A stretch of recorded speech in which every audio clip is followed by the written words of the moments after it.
2019. And you know what? In the new year, people are going to be setting these New Year's goals, and they set huge targets for themselves.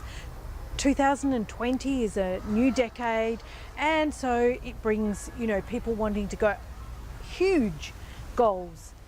I believe in those huge goals. However, statistics show that everyone who sets a New Year's resolution, almost everyone, never achieves it.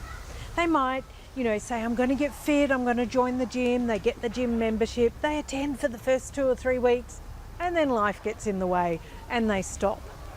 I'm going to give you some tips on how you can achieve those goals. You can still have the long-term vision, yet you're chunking it down into smaller chunks. For me personally, I love to see it on my daily planner, and I love the act of actually ticking it off or crossing it out. I just want to share a story with you, who's got a husband who he's helpful around the house. I do. Super helpful around the house, yet he works, he does his own thing, and so when he's home I need to write a list for him to achieve, and he gains so much achievement. He just loves it when he's crossed off all the things on his list. So for him, that's his sense of achievement. For me, it's ticking off the things I've done daily. So what has this got to do with our big long-term goals? It's got a lot.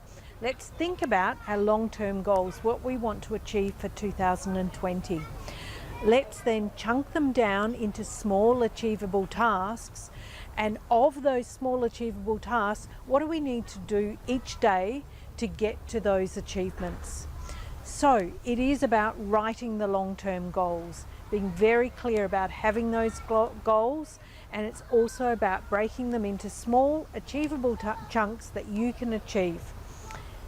Start setting your goals today. Start looking at the little things you can do to achieve your long-term goals.